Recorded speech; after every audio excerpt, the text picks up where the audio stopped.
Hey all, hope all is well. This is another video in the Road to Grandmaster series, and this one I'm going to go over my round 4 game from the Eastern Open. Now, if you followed the round 3 video, you know that game was a marathon that somehow I pulled out with a win.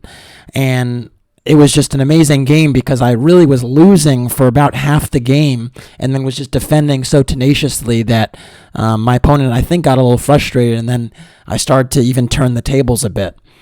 Now, none of the games I've played thus far have actually been relatively clean or even close to that, and so I was just hoping to play a better game in this one because it was really amazing that I had 2.5 out of 3 based on the 3 games I just played. I mean, I was pretty much lost in 2 of them, and somehow I managed to escape.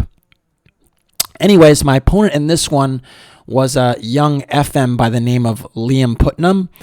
He's actually a player from the New York area and has played at the Marshall quite a bit and is quite talented. So I was not taking him lightly, and he's very young. I think might be 13 now, but very, very talented, and was not going to put anything past him. So I really was trying to just put on my hard hat today and just play a better game than the previous round. So without further ado, let's get into it.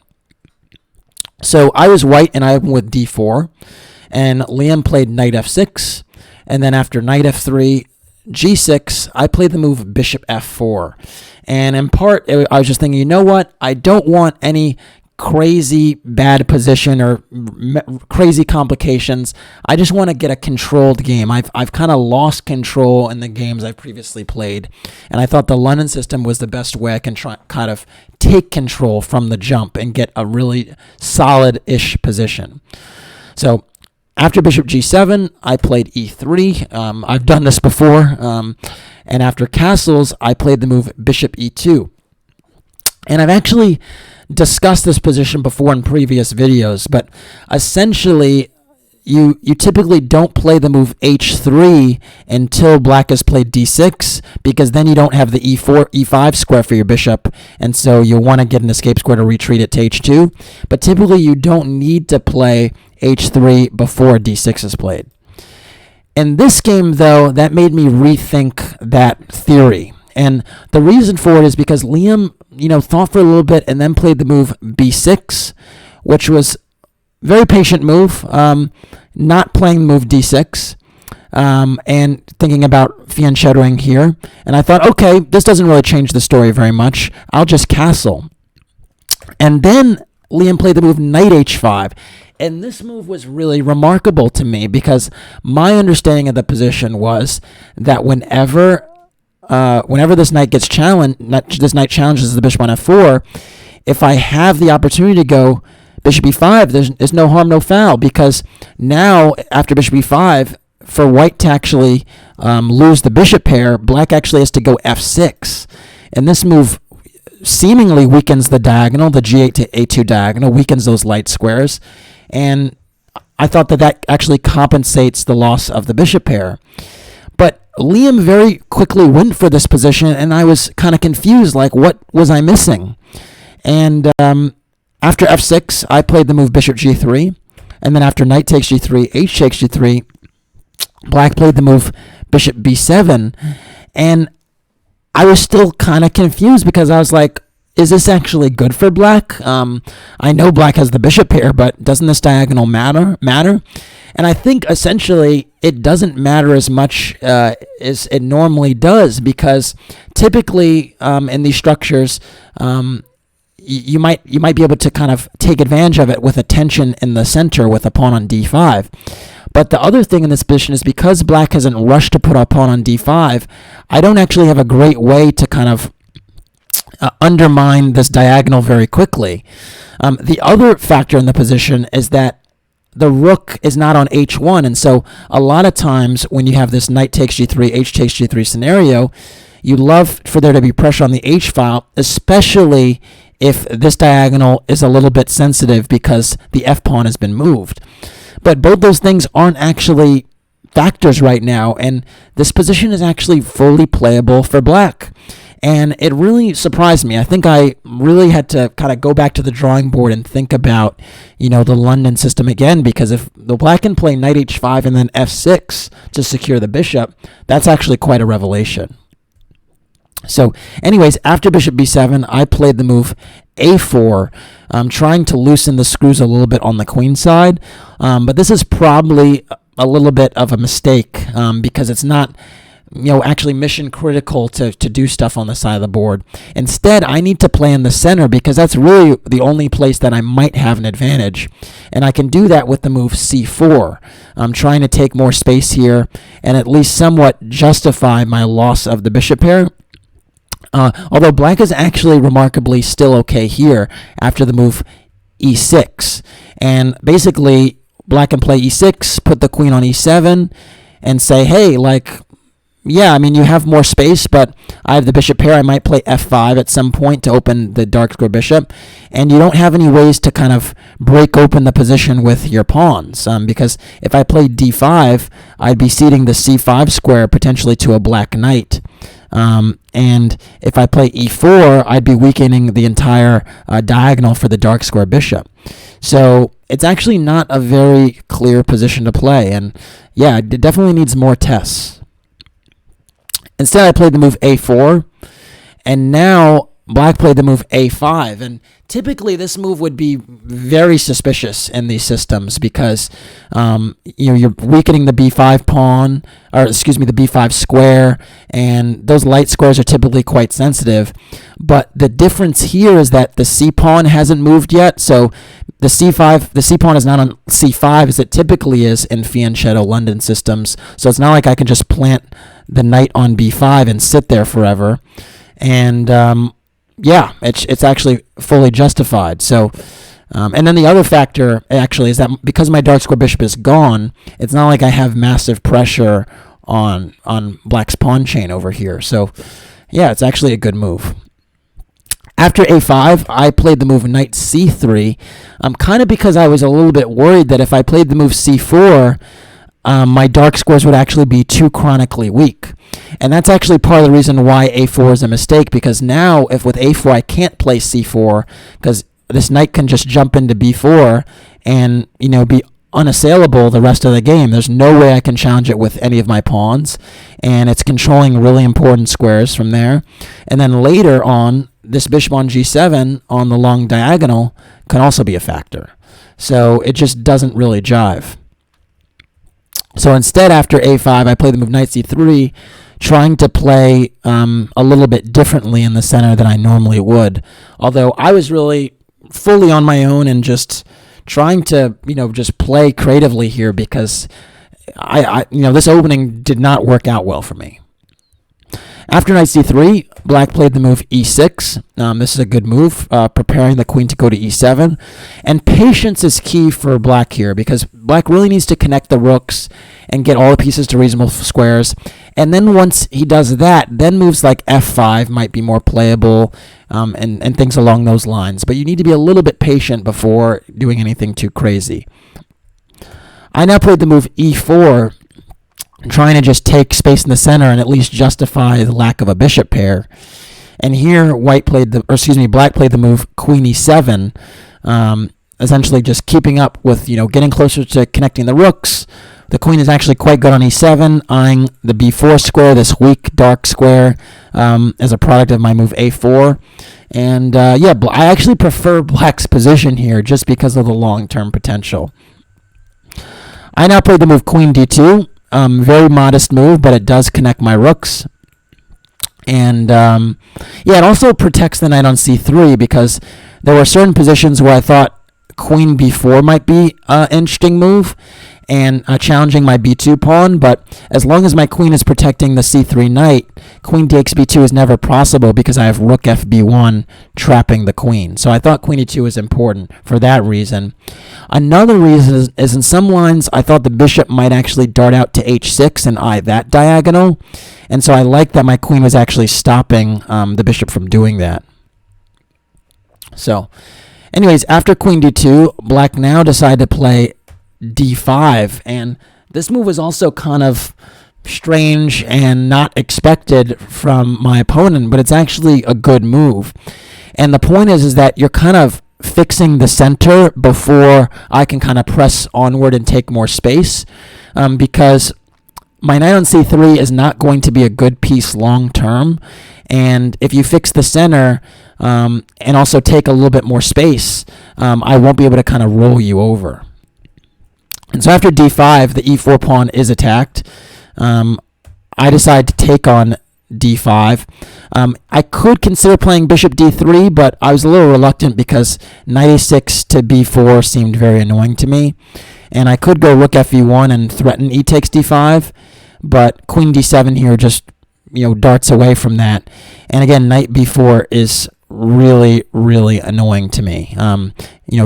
Eyeing the bishop on d3, also eyeing the pawn on c2. And an argument could be made that you don't even have to rush to secure the bishop because the knight's actually quite good on b4. So after e takes d5, black played e takes d5, and essentially we have a position that's fairly symmetrical in pawn structure, but black has the two bishops. The one thing going for me right now is my rooks are connected already, and so I might be able to take advantage of the e-file a little bit. And I did think that in some circumstances, this bishop now in b7 would need to be improved because it's now behind its own pawn.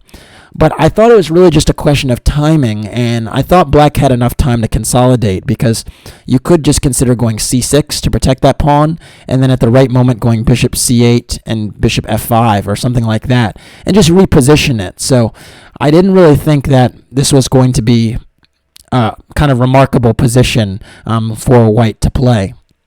The other thing is that once c6 comes on the board, this knight on c3 is kind of dominated and really has no squares forward on the board. And so I really was kind of worried about that and thought I needed to kind of redeploy that knight. I played the move rook e1 first, just threatening some discoveries against the queen. Now if a move like c6 is played, maybe bishop a6 is an option, maybe bishop d3 is a move. Yeah, just certain interesting ideas there. But black stepped away with queen f7, which is fully playable. I actually think queen d7 is slightly better, just because in addition to defending the d pawn from here, you're also eyeing some of these squares on the king side, whereas on f7 you don't do that. But queen f7 is also fine. And after queen f7, I played the move knight b5. And this was kind of recognition that my knight desperately needed to be redeployed somewhere else. And I thought it was really important also to be able to play pawn to c3 so that the bishop on g7 would be blunted on this diagonal if black ever plays f5. So after knight b5, black played knight a6. That's important. If you go c6, I have knight d6, and all of a sudden white would actually be better because I'd be getting back one of the bishops, and after a trade on b7, I actually could go c4, and my lead in development here and control of the e-file does give me some chances to kind of undermine black's position a little bit. So I think white would be slightly better here. Instead, knight a6 ensures the c7 pawn is protected and the d6 pawn, or the d6 square, is still covered. After knight a6, I played the move c3, as was the idea, to just keep this pawn structure really solid. And because black has the two bishops, it's really important that my pawn structure has no targets. I really have to limit the targets because if I give them something, then I think the bishops will just cut me down. And so I'm really trying to play quite carefully here. But, white is not better at all. I still prefer black, and this opening went really badly for me, and now we've transitioned to a middle game where I'm just kind of trying to get my footing. After c3, black played the move rook fe8, a reasonable move, just playing along the e-file, contesting that open file. And now I played the move bishop d3 with the idea to control the e4 square, discourage a rook from jumping in there and potentially doubling the rooks, and also just, contesting the e-file as well. Black played bishop f8, which is a really good move, and this just shows good understanding, because now the bishop redeploys to a new diagonal from which it also controls the d6 square. So now c6 is a possibility. I now played knight a3 just to retreat the knight before c6 was played. And now black played c6. And then I played knight c2 because my knight on a3 is really quite useless. So now I need to try and redeploy the knight somewhere else and try to figure out where it's going to go. Black now played bishop d6, getting the bishop to this diagonal.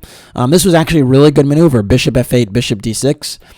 An argument could be made that the knight that black could consider trying to trade a pair of rooks and redeploy the knight.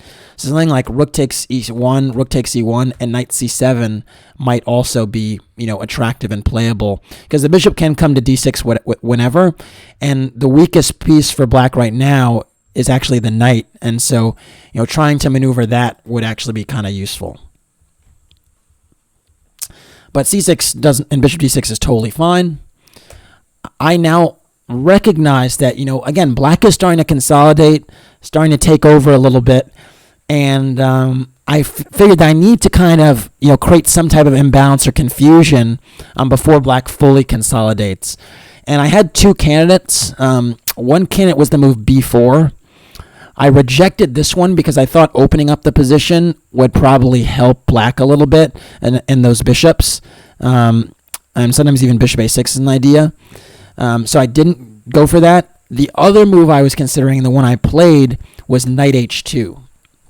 And the idea with knight h2 was to redeploy the knight to g4, from which I can think about knight h6 check, and also think about the e5 square if black plays f5. And so I thought that was actually an interesting try, but I didn't really see it really working or being a move that was going to kind of change the evaluation. I just thought it was an interesting attempt. Black, though, really took it seriously and played the move f5 here. And I think this is a serious overreaction to knight g4, because it was just a one-move idea. I mean, essentially, instead, you could play a move like knight c7 and just continue to consolidate. And if knight g4, just go queen f8. And again, knight on h6 is just one check, and the king can come to g7, and that's the end of that. So it really was not necessary to forfeit control of the e5 square just because of the knight coming to g4. And yeah, I think this position doesn't change the evaluation in any serious way. Black is still fine, but I just thought it was not a good practical choice, because now you actually give my pieces all of the dark squares on the king side. Because after the move f5, which Liam played, not only is e5 a little more sensitive, g5 and h6 are also sensitive, and certain endgames that might be a problem.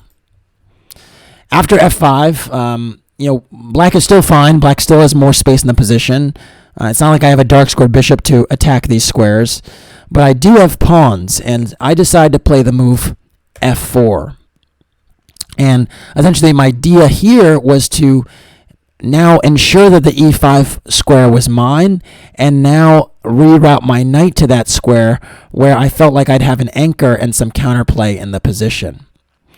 Now, again, this is not a position where white is better or anything, but white does finally have something to look forward to, and that was not really the case for the last several moves. So anyways, the computer, instead of f4, wants to play a move like g4, actually. And I found this move to be really shocking, because it seems that I'm just opening up the line of fire to my king. But actually, kind of funnily, if bishop takes h2 check, king takes h2, and f takes g4, I actually have the move queen g5. And remarkably here, I'm going to recover the g-pawn, and I actually have really good dark square control based upon the fact that my bishop is also eyeing g6, my queen's manning the dark squares, and my pieces are actually a little bit closer to the king side, so white's actually doing very well here.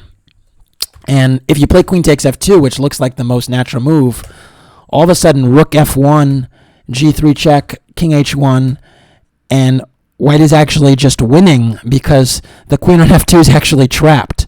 So obviously not a line that was forced by any sense, but I just found it pretty unique that g4 was actually a move in this position. Anyways, after f4, the move I played, black now played knight c7, and I played the move knight f3, and I was heading towards that e5 square. Black now played bishop a6. This is a good move, trading off the bishops because the e4 square would now be extremely sensitive after those bishops come off the board, and black could consider just anchoring a rook there. So good move to get rid of my light squared bishop. And after bishop takes a6 and knight takes a6, I decide to play the move knight e5. And I just thought my chances here drastically improved because my knight was really, really active on this outpost. I thought now in some positions I might be able to even think about playing g4 and opening up the position further and undermining this pawn chain. And just the dark squares I thought were a little bit sensitive. Even though black has a dark square bishop, it just felt like I actually had a little bit of a space advantage with my knight on e5.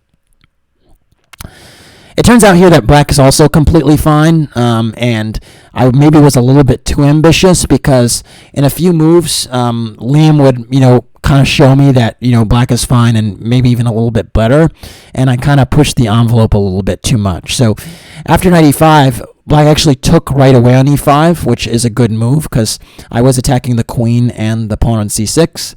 And then after bishop takes e5, I played the move f takes e5, trying to keep a protected passed pawn on the board.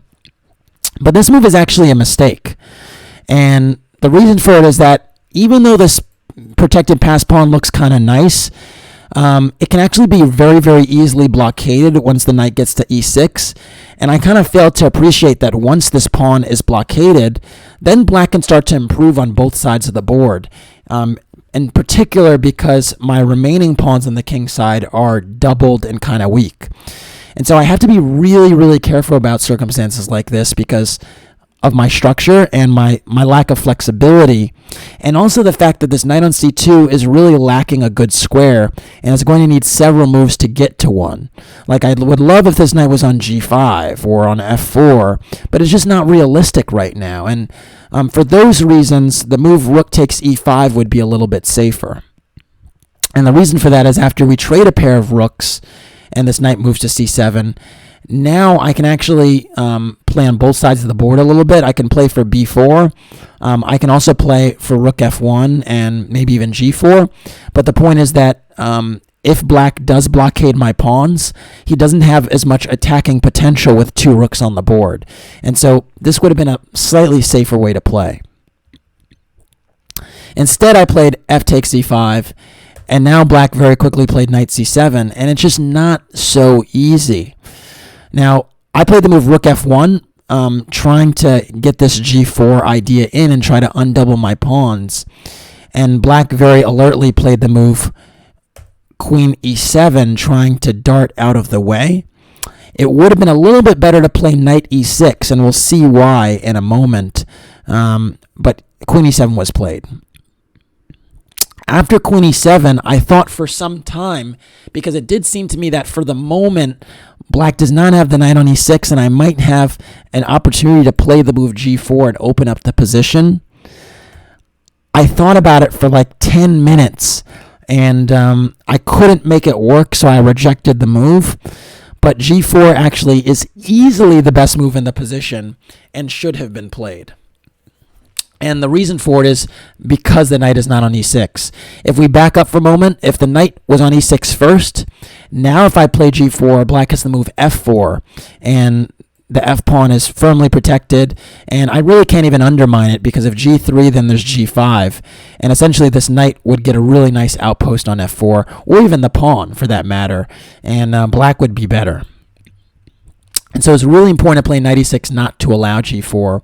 But the point is that after queen e7 and g4, my pieces actually converge on the f-file really quickly, and you can't really hold the pawn on f5. So after f takes g4, the idea is not actually queen f4, but actually to go rook f6.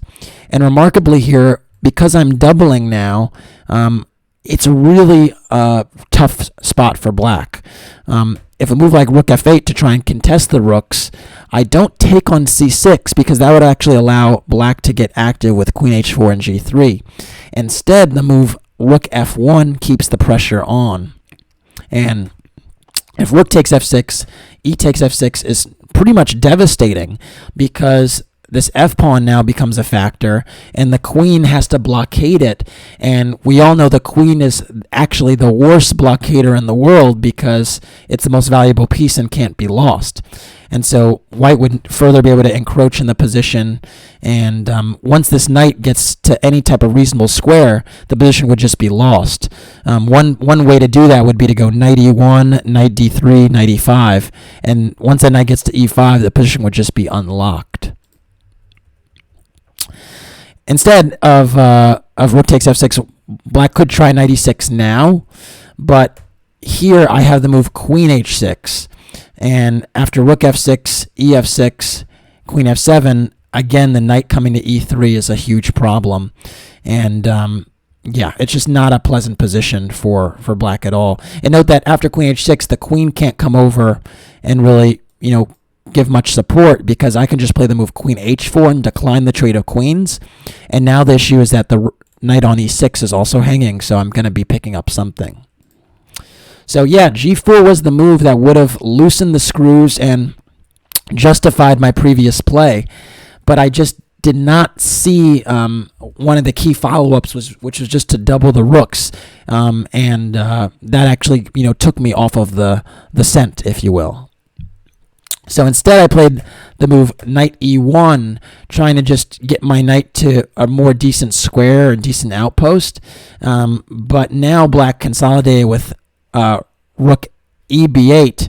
And actually this move is not a consolidating move. The move knight e6 probably is a little bit better just to stop this f4 stuff, but it doesn't necessarily change the story. And after rook eb8, knight d3, and then knight e6, you could see that g4 is not as powerful anymore. Here, again, g4 is actually the best move in the position. And after f takes g4, rook f6 is still playable, but it's not as devastating. It is still a very nice position for white, but just not like close to winning like in the previous lines. And even here, black could try the move knight g7 and blockade with the knight on the f file. And so black is kind of holding on here, but g4 was still a playable move.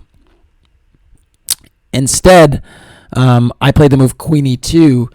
And my idea was to play the g4 move and actually be able to recapture it with the queen on g4. But black now played rook f8, and I was not particularly encouraged by playing g4 now, because now the move f4 comes again, and the f-pawn might be a protected pass pawn after the move g5 because I can't get any more pressure on it. And so I really missed my chance there, and that kind of hurt me because now the pawn structure is kind of static, and I don't have any immediate breaks, and so I have to continue to maneuver, and white has a few different ideas, or black has a few different ideas to improve, which is kind of frustrating. So after queen e2, black played the move, after rook f8, I played the move queen e3, just kind of trying to guard the dark squares a little bit more, and now black played the move knight g5, and here the knight is actually leaving its blockading post on e4 and headed to a really active post on, I said that wrong, leaving the blockading post on e6 and going to an active outpost on e4, from which it's unassailable because my pawns are too far advanced, so I can't actually challenge that knight on e4 with a pawn, and that's extremely frustrating because from e4, it not only blocks my counterplay on the e file, it also attacks the g3 pawn and is in a very menacing position. After knight g5, I played the move knight f2 because I thought it was really important to defend that square, and then king g7 was played, and I went knight h3. Trying to just get those knights off the board. And I thought that my only chance to get something in this position would actually be to get the knights off the board and make use of my my protected pass pawn on e5 being an asset at some point.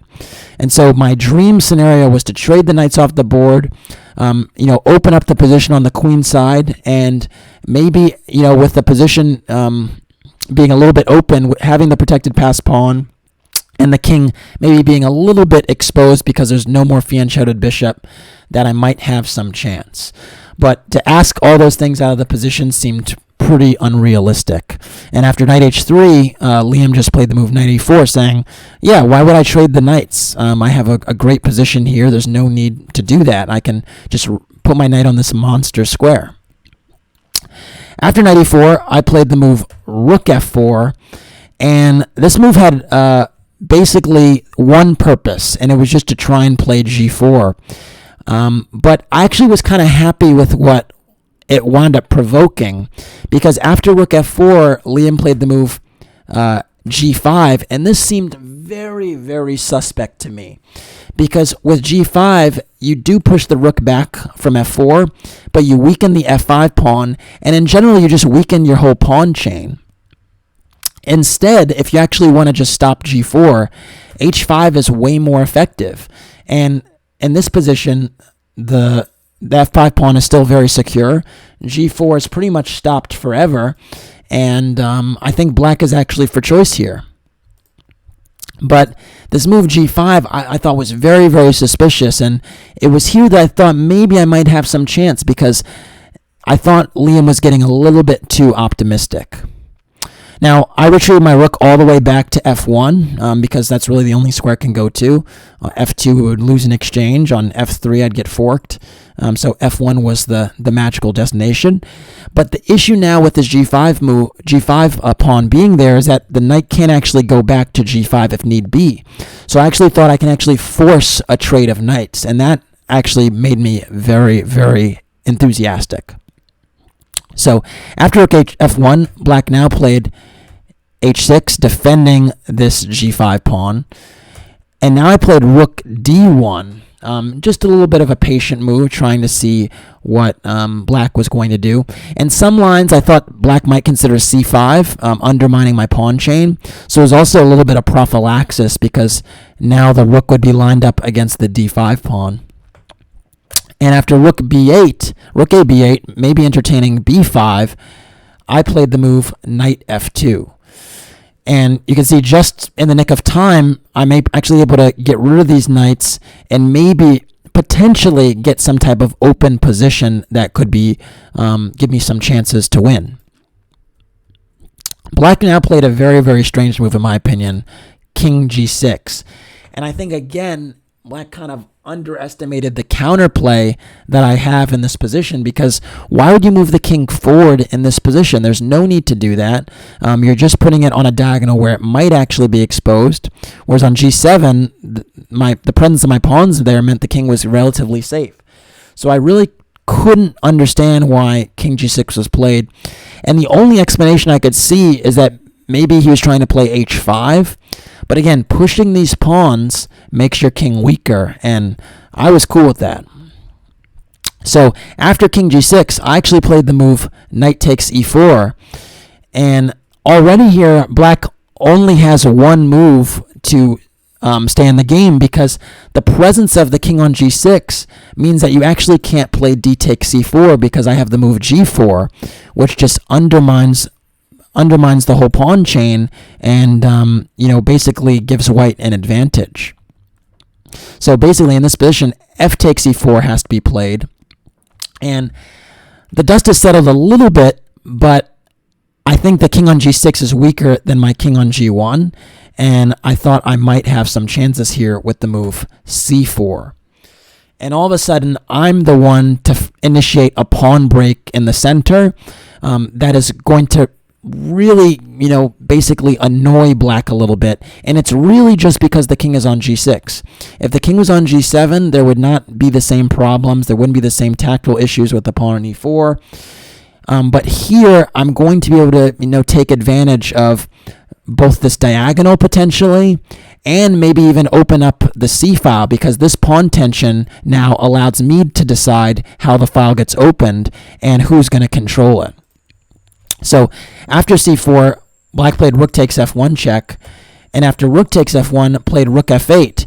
And I think he might have even offered a draw here. But what I thought is that I don't really have to trade everything because the black king is weaker than my king. I can always dart to h2, and I actually have these pawns to shield me. And where's black king's going to run where the pawns are going to shield him? Because h5 does not seem like a very realistic hiding spot. So after rook f8, I just played the move rook c1. And I thought this one really kept the pressure on because all of a sudden I can play c takes d5 and take control of the open file on the c file when I feel like, because d takes e4 allows me queen takes e4 check. Now, I will say this. I did calculate rook takes f8 just to see if there was anything there. And I evaluated it as just being a draw, but their lines were actually quite tricky. So I'll just show you that if I did play rook takes f8, queen takes, and c takes d5, I can play queen b3, and this is not so easy because I'm attacking two pawns at once, and I'm also still keeping an eye on e3. And after queen d8, defending both those pawns, I actually have the move queen b5, which actually encroaches with queen c6 check, and also ensures that e3 isn't a move because I have queen d3 check. And you can just see in all these lines how the king on g6 is really not good there. And just is exposed. But after king g7, queen c6, e3, the position is actually not winning for white, but is close. Black does have good counterplay connected with queen f8 in some lines, and yeah, it's still a tricky position, but I think it just goes to show that black king is a little bit weaker than white's. Anyways, I decided to keep the rooks on, and after rook c1, black played the move queen b4. And this move, just from a aesthetic point of view, seems to be wrong because, you know, typically when your king is open, but also in general, you don't want to keep you don't want your own queen to be far from the king. And so dragging the queen so far from the king means that the king is actually weaker, and you'll just be surprised how often attacks become decisive when the king is strayed too far from the nest. So instead, a much better move would have just been queen f7. And the point is that you retain this battery on the f file, you keep your queen close to the king, and now if I play c takes d5, trying to get the c file all for myself, you can actually play queen takes d5 and shut it down, at least for now, and hold some things together. If I go king h2, black can now go king g7, and we both kind of improve the safety of our kings. And if I ever pressure the c pawn, black might pressure the d pawn, and that might be enough to hold.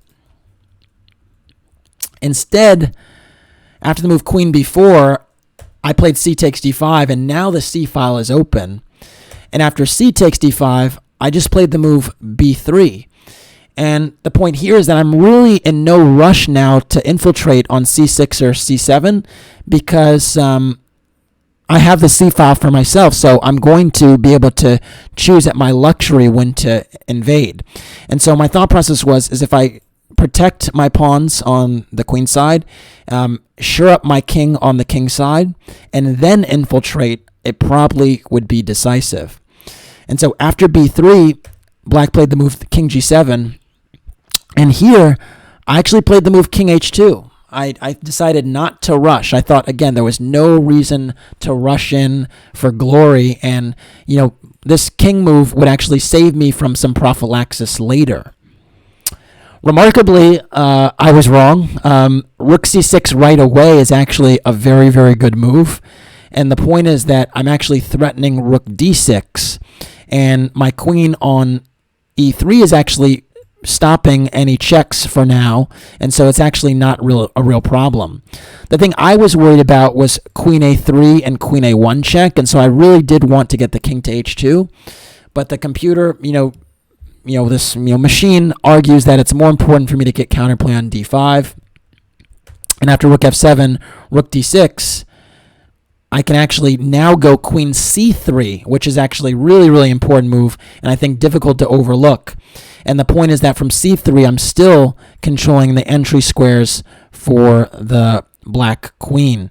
And so after queen a2, now e6 is just decisive because I'm actually going to get in rook d7. And yeah, this position is just lost because, if you bring your rook in here, I'm going to come in here with some checks because now queen c7 is a problem. And I think if you play rook e7, I can just go rook d7 now and just trade the queens. Or, excuse me, trade the rooks and then queen my pawn. So, yeah, a little bit too much prophylaxis for my own good, but I thought it was a decent move. Anyways, after king h2, black really is in a tough situation, and you have to be really, really careful here to try and hold the game. And the best move here is actually rook f7. And the point is that you actually kind of prophylactically defend the 7th rank before I invade.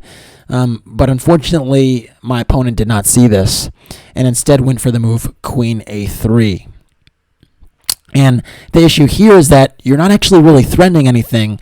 I mean, even if my rook moves off the file, there's no check on the first rank because my king is secure here. And so you're just not really in time for any good counterplay. And for that reason, it's time for me to go forward. And so I played the move rook c7 check. And the position is now lost because no matter what you do, I'm pretty much going to invade. If rook f7 is played, I now have the move queen c3. And the point is that if queen f8, I have rook c8. And I'm just going to invade. And the threats basically with my queen coming in and with the e-pawn coming in is just too much. And after queen e7, queen c8, queen c6, queen d7, and queen a8, you can see that the king is actually really weak, and this is the reason why these pawns shouldn't have been so far advanced, because I can even come in through the back door. And black can try to queen the pawn. It's not totally trivial, but this move g4 is actually really key, locking the king in. And after queen takes g4, queen g8 is actually basically going to pick up a piece. But I thought this variation was kind of cool, and the reason I'm showing this is because even in this position after king e4 and e6, I have to be quite careful because the queen is actually very close to, the pawn e2 is very close to queening, and it's really important that I just hold everything together. But yeah, basically you can see the queen and rook come in from behind with decisive effect.